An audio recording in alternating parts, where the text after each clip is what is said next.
আর্জেন্টিনার final match উপলক্ষে আমাদের বাড়িতে আজকে স্পেশাল আয়োজন হচ্ছে। হাঁসের মাংস, স্পেশাল মাছ, সাথে চিকেন রোস্ট আর সাথে স্পেশাল পোলাও, সবকিছু রান্না করতেছে আজকে আমার শাশুড়ি আম্মু। প্রথমে তো ভাবছিলাম হাঁসের মাংস আর খিচুড়ি রান্না করব, তবে আজকে আমাদের বাড়িতে একদম স্পেশাল আয়োজনই হচ্ছে আর সবকিছু আমার শাশুড়ি আম্মু নিজ হাতেই রান্না করতেছে। সবসময় তো তোমরা আমার রান্নাই দেখো, আর আজকে রান্না করতেছে আমার শাশুড়ি আম্মু। যদিও আমাদের রান্না প্রায় সেম, কারণ আমি অনেক রান্না বান্নাই আমার শাশুড়ি আম্মুর কাছ থেকে শিখছি। মজার বিষয় হচ্ছে আজকে আমার প্রিয় দল আর্জেন্টিনার ফাইনাল ম্যাচ, তবে আমার শাশুড়ি আম্মু কিন্তু ব্রাজিল সাপোর্টার। উনি যে আহামরি খেলা বুঝে তা কিন্তু না, তবে তার একমাত্র ছেলে যেহেতু ব্রাজিল সাপোর্ট করে তাই তারও করতে হবে। এইরকম সাপোর্টার আর কার কার ঘরে আছে বলতো। তবে যাই হোক, ওয়ার্ল্ড কাপের প্রত্যেকটা ম্যাচেই কিন্তু আমরা বাড়ির সবাই মিলে অনেক এনজয় করেছি, অনেক মজা করে খেলা দেখেছি। এই দিনগুলো অনেক বেশি মিস করব, কারণ আজকের পর আর খেলা হবে না। তবে আজকের দিনটা আমরা স্পেশাল ভাবে সেলিব্রেট করব, আর তার জন্যই এত স্পেশাল রান্না বান্না। চিংড়ি মাছ আমি খুব পছন্দ করি, এইটা যদি আমার হাজবেন্ড খায় না, কারণ তার অ্যালার্জি। আর বাসার সবার জন্য স্পেশাল চিকেন রোস্টও করা হচ্ছে।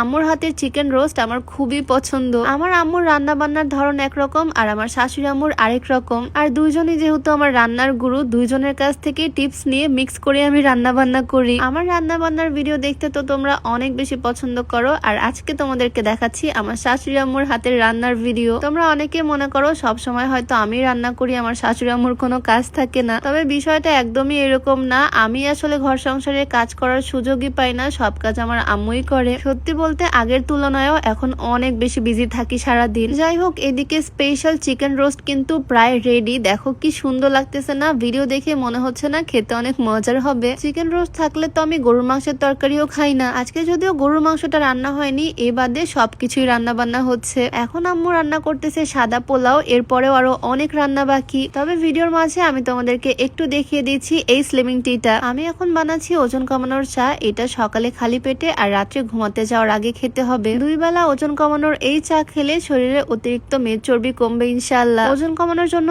এই হার্বাল স্লিমিং টি তোমরা beauty by Lim Facebook page থেকে পেয়ে যাবা। হোয়াটসঅ্যাপ নাম্বার আমার স্ক্রিনে দেওয়া থাকবে, পেজটা আমার ডেসক্রিপশনে মেনশন করে দেওয়া থাকবে। ওজন কমানোর এই চা যারা নিতে চাও, ডেসক্রিপশনে মেনশন করা পেজটা ভিজিট করতে পারো। যাই হোক, রান্না বান্নায় ব্যাক করি। আমার শাশুড়ি আম্মুর হাতের পোলাওটা কিন্তু একদমই অন্যরকম হয়। প্রথমে মশলা দিয়ে পানিটাকে ফুটিয়ে নেয়, তার মধ্যে চাল, দুধ সবকিছু অ্যাড করে। তবে আমার মায়ের কাছে শিখেছিলাম পোলাওর চাল ভেজে রান্না করা। আমি এখন 2 ভাবেই পোলাও রান্না করি, যখন যেটা মন চায় আর কি। পোলাও রান্না করা শেষ করে আম্মু এখন রান্না করতেছে পাবদা মাছ। আজকে কিন্তু অনেক রকম মাছই রান্না করা হচ্ছে। কোরবানিদের পর এবার অনেক বেশি মাংস খাওয়া হয়েছে, যার কারণে এখন পর্যন্ত মাংসের প্রতি খুব একটা আকর্ষণ কাজই করতেছে না। মাংস বলতে আজকে হাঁসের মাংসটা রান্না হয়েছে আর অনেক রকমের মাছ রান্না করলো আম্মু। এই হচ্ছে আজকে আমাদের খাবারের মেনু। যাই হোক, প্রিয় দলের লাস্ট ম্যাচ, ওয়ার্ল্ড কাপের লাস্ট ম্যাচটা আমরা সবাই মিলে খুব ভালোভাবেই সেলিব্রেট করলাম। খাওয়া দাওয়া করে ওয়েট করব ম্যাচের জন্য। তো আজকের ভিডিও এ পর্যন্তই। সবাই ভালো থাকো, দেখা হয়ে যাবে নেক্সট ভিডিওতে। সবাইকে আল্লাহ হাফেজ, আসসালামু আলাইকুম।